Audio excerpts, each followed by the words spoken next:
প্রিয় শিক্ষার্থী, তোমরা সকলে ভালো আছো আশা করি। আমাদের সকলের প্রতি শুভকামনা জানিয়ে আজকে আমি আমার আরেকটি ক্লাস শুরু করছি। ক্লাসটি বাস্তব সংখ্যা এবং আজকে আমরা প্রমাণ করব √2 একটি অমূলক সংখ্যা। কি করে আমরা তো জানি √2, √3, √5, √7 ইত্যাদি যে সমস্ত সংখ্যা স্বাভাবিক সংখ্যা পূর্ণবর্গ নয়, তাদের বর্গমূল অমূলক সংখ্যা। এর মধ্যে থেকে আমরা √2কে অমূলক সংখ্যা হিসাবে কীভাবে প্রমাণ করতে পারি সেটা আমরা এখন দেখব। তাহলে আসা যাক। আমি ইতিমধ্যে আমার সুবিধার্থে আমি পত্রিকাটি লিখে ফেলছি। আলোচ্য বিষয় হচ্ছে আজকে √2 একটি অমূলক সংখ্যা, পত্রিকাটি প্রমাণ করতে হবে। প্রমাণের প্রথম পর্যায়ে আমরা মনে করে নিলাম √2 একটি মূলক সংখ্যা। অমূলক সংখ্যা প্রমাণ করতে গিয়ে আমরা দেখব এটাকে কোনোভাবে মূলক সংখ্যা আকারে প্রকাশ করা যায় কিনা। যদি না পারি, মূলক সংখ্যা হিসেবে প্রমাণ করতে না পারি, তাহলে আমরা সহজে বলে দিতে পারবো সেটা অমূলক সংখ্যা। দেখা যাক। মনে করলাম √2 একটি মূলক সংখ্যা। মনে করি √2 একটি মূলক সংখ্যা, তাহলে আমরা লিখতে পারি সংখ্যা অনুযায়ী √2 p/q। মূলক সংখ্যাকে তো p/q আকারে প্রকাশ করা যায়। তাহলে একটা শর্ত থাকে যে যেখানে p/q স্বাভাবিক সংখ্যা belongs to n, মানে স্বাভাবিক সংখ্যা, q এর মান 1 থেকে বড় হতে হবে এবং p/q পরস্পর সহমৌলিক। সহমৌলিক সংখ্যা নিয়ে আমরা এর আগেও আলোচনা করেছি। মৌলিক সংখ্যা না হলেও যদি দুটা সংখ্যার গসাগু 1 হয়, তখন আমরা তাদেরকে বলি সহমৌলিক সংখ্যা। তাহলে এই √2 কে যদি আমরা p/q আকারে লিখতে পারি, তাই এটার উভয় পক্ষকে বর্গ করলে হয় √2² p/q²। তারপরে √2 কে বর্গ করলে 2/p/q² হয়। উভয় পক্ষকে q² দিয়ে গুণ করলে, q দিয়ে গুণ করলে, উভয় পক্ষকে আমরা এখন কি করব, q দিয়ে গুণ করব। q দিয়ে গুণ করে পাই 2q এখানে লঘিষ্ঠ আকারে প্রকাশ করলে q² আছে নিচে আর q আছে উপরে। তাহলে হয় একটা q যদি চলে যায়, তাহলে পাই আমরা p²/q। এটা আমরা বিশ্লেষণ করে দেখি। এখানে স্পষ্ট যে 2q একটি পূর্ণ সংখ্যা। তো সেটা কিভাবে পূর্ণ সংখ্যা? আমরা এখানে বলে দিচ্ছি q is greater than 1। তো q is greater than 1 যদি হয়, q এর মান আমরা কমপক্ষে 2 ধরি। 2 যদি ধরে নিই, 2 এর সাথে 2 গুণ করলে 4।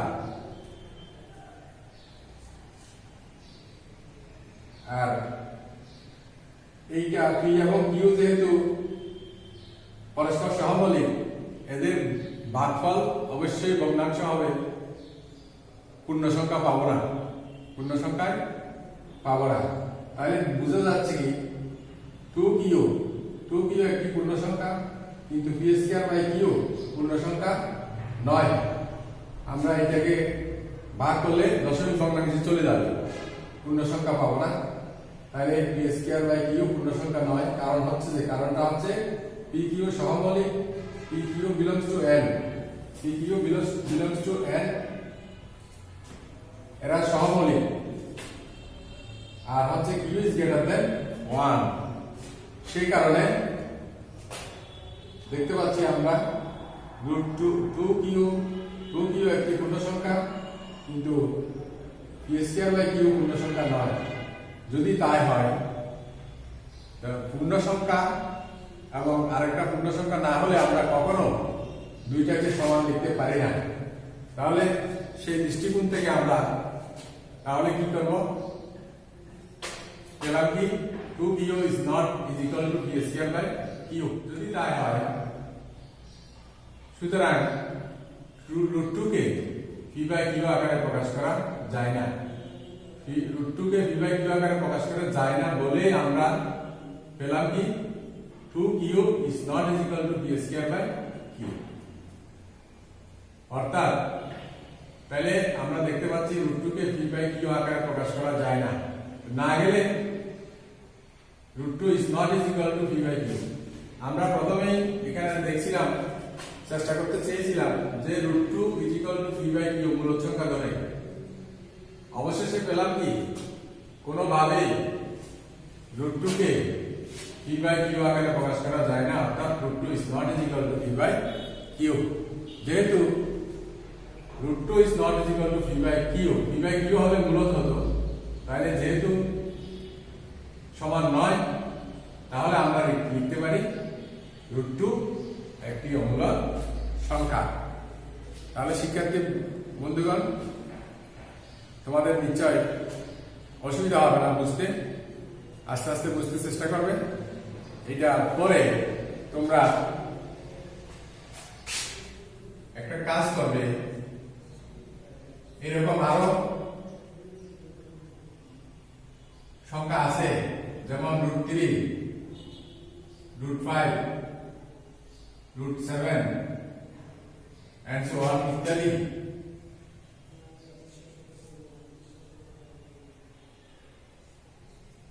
ইত্যাদিকে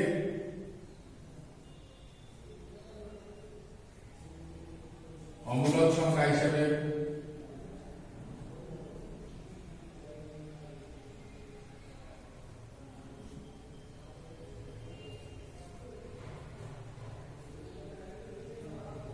প্রকাশ করতে চেষ্টা করবে।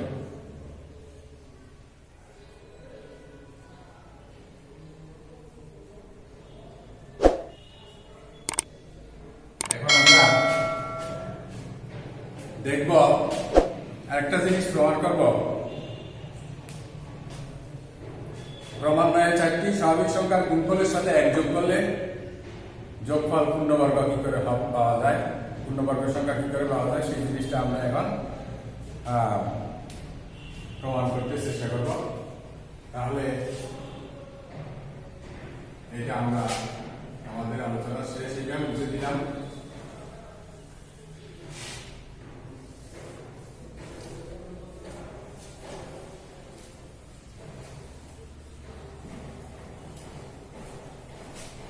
তাহলে আমরা এখন প্রমাণ করব যে 4টি স্বাভাবিক সংখ্যার গুণফলের সাথে 1 যোগ করলে যোগফল কিভাবে পূর্ণবর্গ হয়। তাহলে প্রশ্নটা লিখে নিই।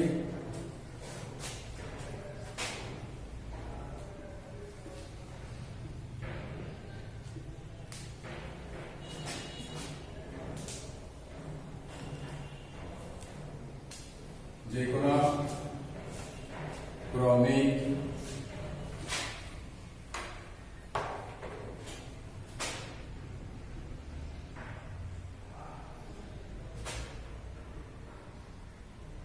ক্রমিক 4টি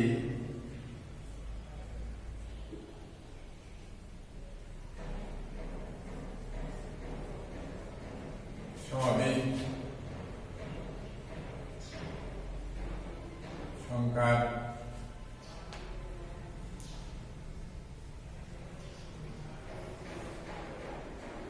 গুণফলের সাথে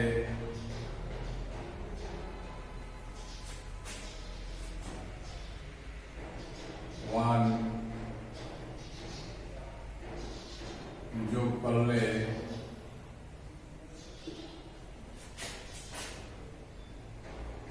যোগফল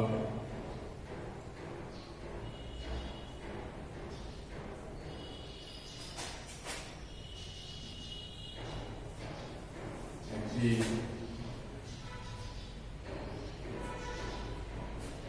পূর্ণবর্গ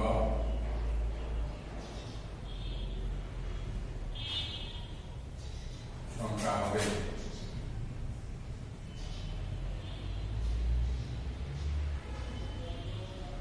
তাহলে আলোচ্য বিষয় হচ্ছে যে কোনো ক্রমিক চারটি স্বাভাবিক সংখ্যার গুণফলের সাথে 1 যোগ করলে যোগফল একটি পূর্ণবর্গ সংখ্যা হবে। এটা আমরা কি করবো, এখন প্রমাণ করব।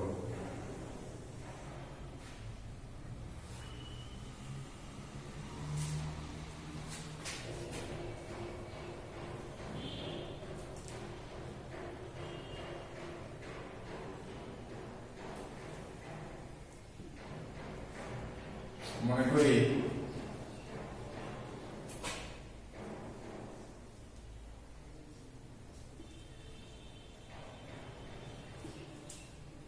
চারটি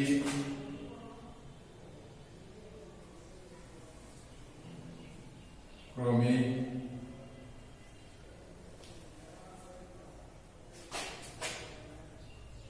স্বাভাবিক সংখ্যা যথাক্রমে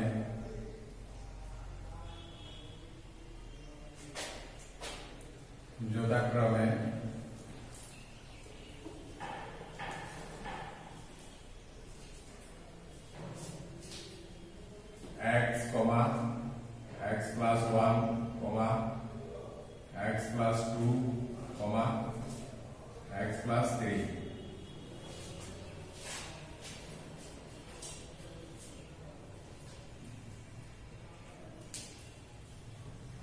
এটা আমাদের আগের আলোচনার বিষয়বস্তু ছিল, এটা প্রয়োজন নাই এখন।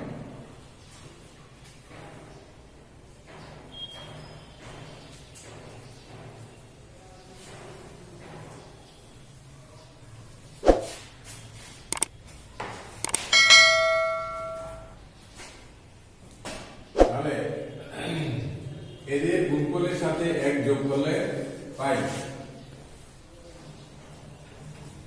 তাহলে এদের গুণফলের সাথে 1 যোগ করলে পাই। কি পাই দেখি, x into x plus 1 into x plus 2 into x plus 3 কি করতে বলছে, এক যোগ করতে বলছে। এক যোগ করলাম, এক আমরা কি করলাম, যোগ করলাম। এবার দ্বিতীয় লাইনে আমরা লিখব এই x এর সাথে x plus 3 নিয়ে আসবো। তারপরে এই দুইটাকে একসঙ্গে লিখব।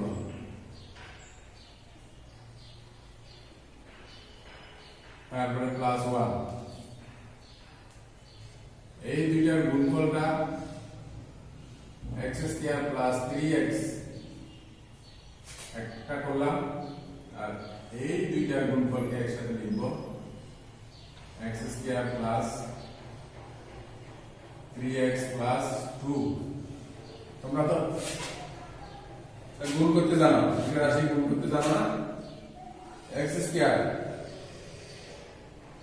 2 রেখে 3, 3x প্লাস 2 রেখে 2, এটার একটা সূত্র আছে।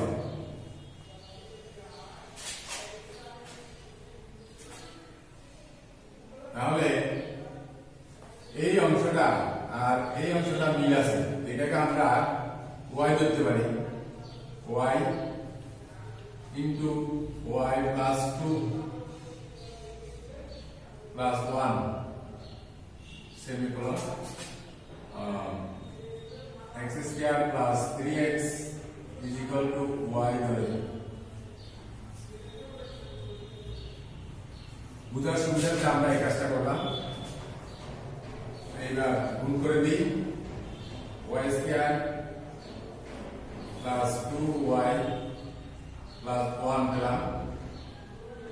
এটাকে আমরা লিখতে পারি y square plus 2 into y into 1 plus 1 square, যাকে আমরা y plus 1 whole square হিসেবে লিখতে পারি।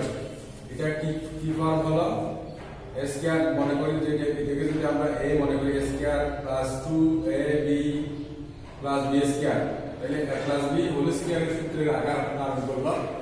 তাহলে আমরা এটাকে লিখতে পারি y প্লাস 1 হোল স্কয়ার। এখন y এর জায়গায় আমরা এইটাকে চেঞ্জ করে দিয়েছিলাম, এই x square plus 3x is equal to y ধরছিলাম। এখন y এর জায়গায় এটা আবার পুনঃস্থাপন করব, x square plus 3x plus 1 whole square, যা